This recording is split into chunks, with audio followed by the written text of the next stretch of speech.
Y hablando de comida, justamente, y de alimentación, creo que es interesante charlar ahora con alguien que nos pueda poner un poquito más en situación, no solo lo que pasa desde las publicidades, lo que uno puede llegar a ver en redes sociales, en televisión, con la comida, con los cuerpos clásicos estereotipados, sino también con cómo nos estamos alimentando nosotros ahora. Porque yo lo contaba hace 2 semanas aproximadamente, cuando iniciamos Charlatown, que durante la pandemia o durante el encierro o el estar todos juntos en casa, empecé a comer mucho más. Más allá de lo estético, creo que tiene que ver con una cuestión de salud, ¿sí? De una alimentación saludable y de una educación alimentaria desde un enfoque de nutrición que en este caso incluye obviamente diversidad corporal y una salud integral. Por este suena muy serio lo que estoy diciendo yo ahora, pero vamos a hablar con Jessica Labia. Ella es autora del libro Pese lo que pese, ¿sí? Que tiene que ver justamente con esto y que nos va a poner un poco más en situación sobre este tema de alimentación, de los cuerpos y de lo saludable y aquello que uno puede llegar a tener si decide también bajar de peso. Son muchas problemáticas dentro de la misma. Hola Jessica, Dani Jiménez por acá. Buenas tardes, ¿cómo estás? Hola Dani, buenas tardes. ¿Todo bien y vos?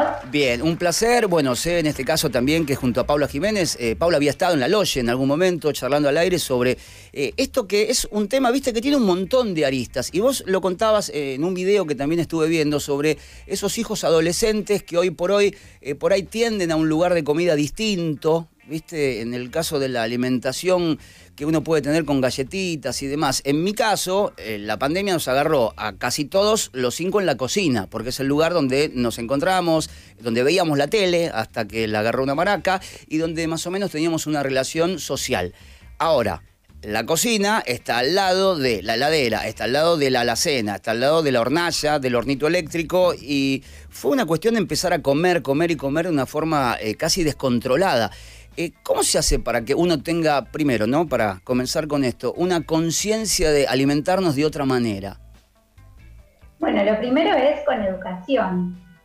Creo que es lo que más nos está faltando y es una cuota muy pendiente que tenemos como sociedad y también desde el Estado, ¿no? Políticas públicas que acompañen con educación nutricional desde las escuelas y que empecemos a replantearnos los consumos, que empecemos a ver qué es lo que estamos consumiendo y que empiece a cambiar eso que está en la alacena en casa, que empiece a cambiar mis compras y mis consumos, pero siempre tiene que partir de cierta educación para que yo entienda qué como, por qué lo como, cómo lo como. Esto que vos contabas que pasó cuando comenzó la pandemia también tiene que ver con una sensación de incertidumbre, con mucho estrés, no sabíamos bien qué era lo que estaba pasando ni qué era lo que iba a pasar, entonces nos terminamos refugiando quizás en la comida y teniendo esas conductas un poquito más, si querés, compulsivas o si querés de refugio en la comida, que podemos rescatar algo positivo de eso, porque la realidad es que comer comida casera, comer comida real, es mucho más saludable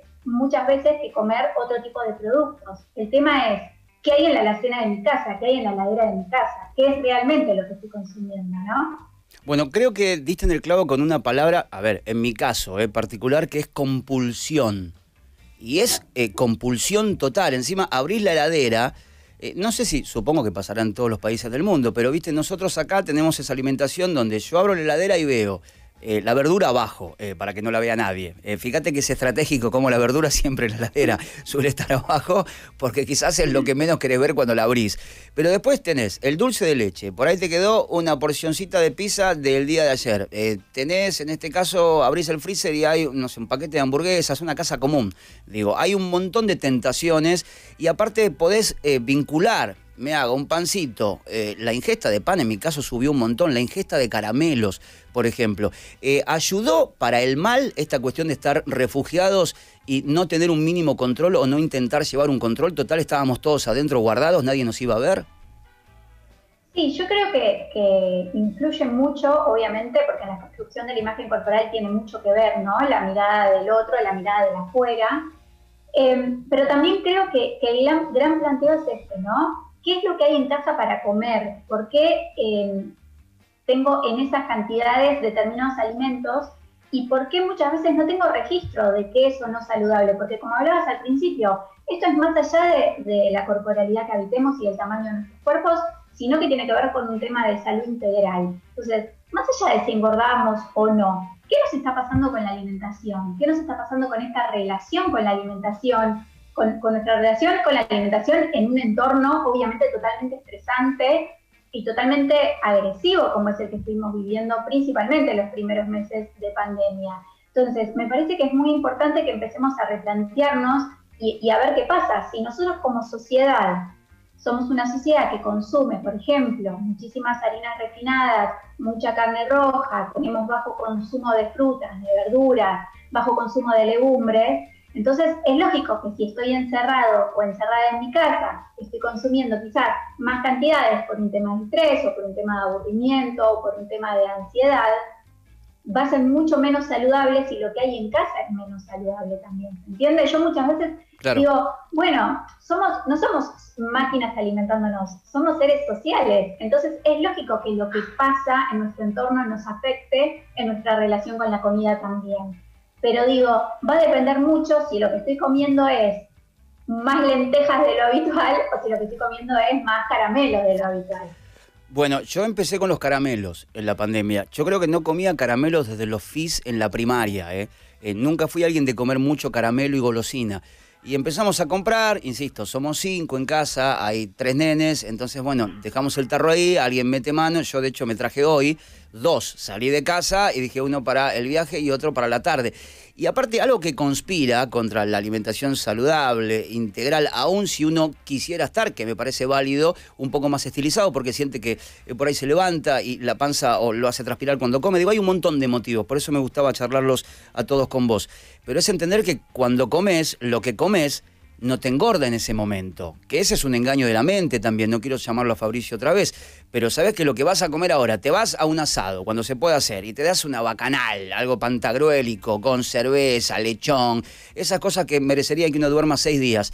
Pero sabés que en el momento, más allá de estar un poquito hinchado, no sucede. Pero no tenemos esa conciencia de que de acá a 10 días, 5 días, un mes, si seguimos así, vamos a estar muy complicados.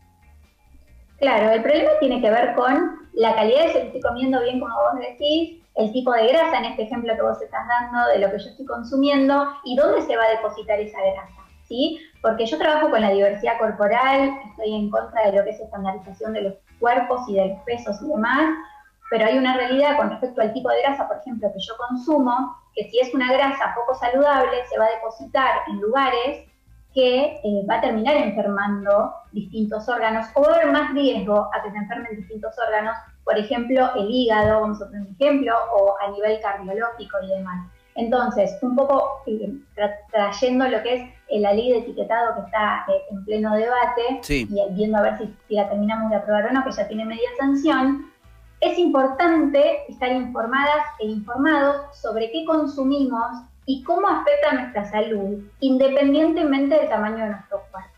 Si eso que consumo hace que, por ejemplo, yo me agite más, duerma mal, me cueste subir una escalera, no sé, me duelan las rodillas, tenga acidez, saquemos cuánto pesamos, corramos la balanza del centro de atención y pensemos qué pasa con nuestra salud, con nuestros consumos y qué podemos hacer en base a eso. Si yo estoy estresada, y un día decido comer no sé qué, porque estoy ansiosa y porque descargo, hasta es comprensible que pase. Digo, otra vez, claro, somos seres sociales y emocionales, no somos máquinas de alimentarnos. Ahora, si veo que estoy comiendo compulsivamente, constantemente, que tengo ataques de ansiedad y atracones, por ejemplo, alimentarios, ya estoy hablando de otra cosa que son trastornos alimentarios o inicio de trastornos alimentarios. Entonces, eso sí es importante empezar a identificarlo para empezar a tratarlo, para contener, porque otra vez ahí nos estamos alejando de un cuadro de salud integral. Sí, aparte del banco que vos decís, va un poco atrás, al trasero, un poco adelante, digo, un poco la cara, los brazos, digo, va a todos lados y después, digo, si uno también está acostumbrado a estar más ligero, que te permite hacer otras cosas, a veces no te das cuenta y se va haciendo todo casi en 38 RPM. Pero quería preguntarte algo particular que tiene que ver con las publicidades.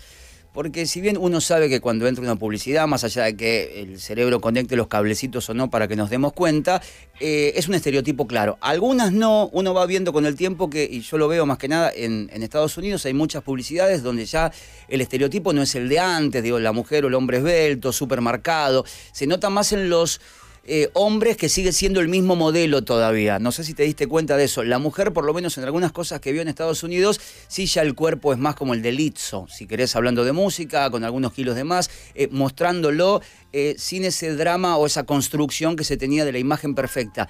En el hombre no funciona así. No veo publicidades, muchas, que te quieran vender algo para un uso diario y para sentirte hermoso o hermosa, que por ahí esté vinculado a lo masculino. Ahora, ¿cómo hacemos con publicidad de gente que come mucho, que toma la cerveza, el vino, el pan, pero todos esos modelos y las chicas que son modelos no son como alguien que estaría comiendo pan todo el tiempo, estuviera comiendo carne y estuviera tomando cerveza? Es decir, siguen siendo flaquitos, divinos, esbeltos, camisa blanca, bien peinaditos. Digo, hay una contradicción ahí. Hay una contradicción y un poco esto que contás de las publicidades. A ver, yo siempre digo lo mismo. Todo lo que es gordofobia, ¿sí?, aplica, y todo lo que es, digamos, rechazo a lo que se sale de la norma, aplica a todos los géneros. Ahora, hay una realidad, que hay una cosa que se llama interseccionalidad, que en el tema de la nutrición, de la alimentación y de la estereotipación de los cuerpos, obviamente nos pesa mucho más a nosotras, porque es por un tema de lo que te digo, interseccionalidad. Por eso, el cuerpo de la mujer históricamente es un cuerpo de consumo, y todo lo que tiene que ver con publicidades y demás está siempre como centrado en el cuerpo de la mujer. Fíjate que así yo quiera venderte un desodorante a vos o quiera venderte una cerveza, va a haber mujeres, modelos hegemónicamente bellas alrededor de esa cerveza, ¿no? Porque el cuerpo de la mujer es objeto de consumo mucho más que el cuerpo de un varón. Claro. Entonces, eso es algo que por eso también vos notás. Y esto que se está empezando a notar, que tiene que ver con un poco más de diversidad corporal, es muy chiquito, recién está empezando. Y hay que tener cuidado porque no dejan de ser cuerpos diversos pero hegemónicos.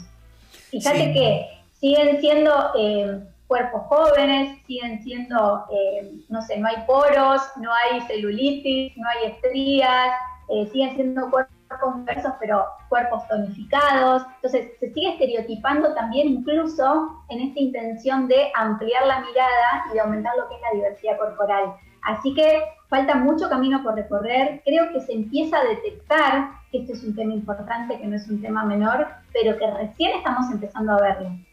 Sí, y además hay otro tema que también, bueno, lo tocas en el libro, en Pese lo que pese, también lo has tocado junto a Paula, que es cómo la mujer, digamos, que está con kilos de más, siempre es más señalada con el dedo que el hombre que está con kilos de más. Creo que hay una persecución distinta de género también.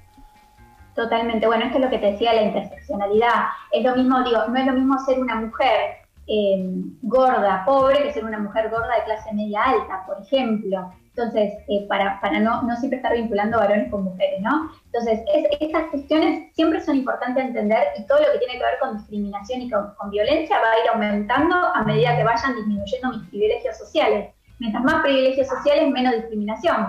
Un varón, por ejemplo, va a ser, nosotros le decimos en el libro, ¿no? Termina siendo, bueno, el gordo bueno, el que va al arco, el simpaticón, claro, el que hace los chistes, porque también está estereotipado ahí, ¿no?, cómo tiene que ser el gordo, pero siempre desde un lugar más amigable. En cambio, la gorda siempre es la rechazada, siempre es la que nadie quiere, ¿no? Siempre es como, viste, en las películas, en las series, siempre vemos que es como la amiga, siempre es la segunda, nunca es la protagonista. Sí, o es el motivo de burla muchas veces. Totalmente. Bueno, esto, parte de todo esto, digo, lo pueden ver en el libro, si se meten, es muy interesante porque aparte es una cuestión, primero, inherente a todos y a todas, digo, la alimentación, no solamente las ganas de comer, que es algo súper placentero, como el sexo, como escuchar música, incluso como fumar para algunos que tenemos lamentablemente ese vicio y esa adicción, en este caso puntual, la comida puede llegar a ser una adicción, pero si nos tuvieras que dar, no sé si consejos por ahí, observaciones en cuanto a plantear de acá en adelante otra forma de alimentarnos. Digo, es pensar lo que comemos, tiene que ver con las cantidades, tiene que ver con lo que es acorde a nosotros. Yo supongo que el punto de partida es consultar una o un nutricionista. Creo que podríamos empezar de ahí. Totalmente, porque la realidad es que nosotros podemos dar recomendaciones generales, pero siempre después va a entrar la individualidad de cada persona y los requerimientos y las necesidades particulares de esa persona. Eso es súper importante lo que acabas de decir.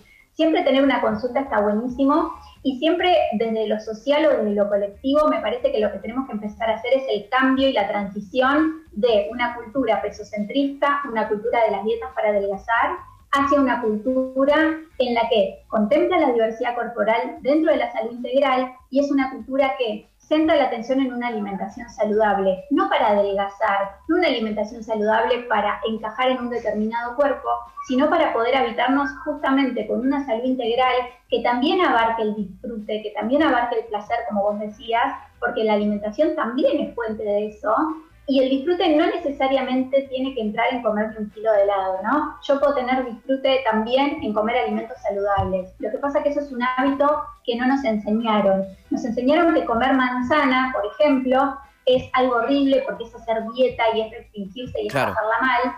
Y no nos dejaron ni siquiera disfrutar del dulzor o la frescura de la manzana y lo rico que es, por ejemplo, comerla un día que hace calor. Entonces, empezar a deconstruir todo esto que aprendimos culturalmente desde lo alimentario y desde esta relación que yo te decía con la comida y empezar a construirla desde otro lugar es importante en forma individual, también en forma colectiva. Es importante para nuestros cuerpos en forma individual y es muy importante para todo lo que es el medio ambiente también. Digo, una alimentación saludable tiene que ser sustentable y hacia ahí es hacia donde tenemos que ir. Jessy, ¿te llenan de preguntas en la cuenta de Instagram? Tipo, hola Jessy, ¿cómo estás? Estoy por enfrentarme a una lasaña de 1,5 kilos. ¿Qué hago? ¿Cuánto como? Hola Jessy, mirá, compré otro tipo de pan, pero es integral, no sé si me conviene. Digo, ¿te hacen muchas preguntas también?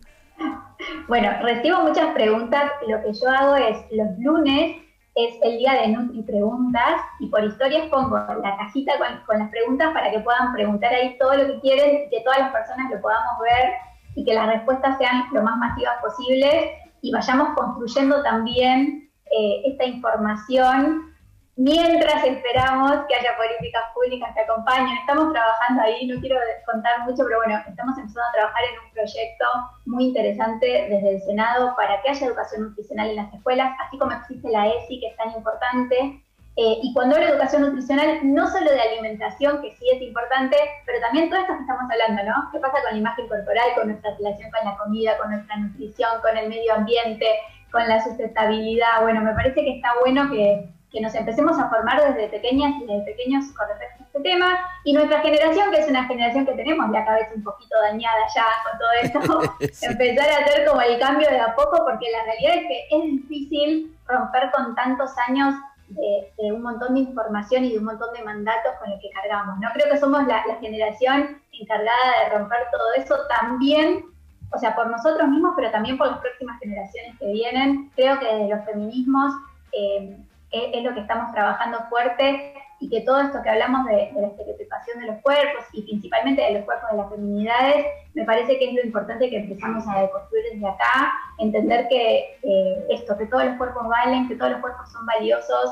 que tenemos que aprender a cuidarnos por cuidar nuestra salud personal y que el cambio tiene que ser colectivo. Esto es algo que digo siempre y con lo que me encanta siempre cerrar, porque no sirve de nada el amor propio si yo estoy toda empoderada, si salgo a la calle y me violentan o me discriminan constantemente, por ejemplo, por el tamaño de mi cuerpo. Jessica, clarísimo todo, creo que es súper valioso, no solamente para nosotros, sino para aquel o aquella que esté viendo. Me parece que es una data fundamental y es algo que atravesamos todos los días, que es alimentarnos. Te mandamos un beso muy grande y bueno, que tengas un hermoso miércoles. Gracias. Gracias, Dani, un besito grande y para todos. Adiós. Jessy Galavia, la pueden seguir, Jessy Nutri OK, ahí ya les contó que los días lunes tiene como esta cajita de preguntas.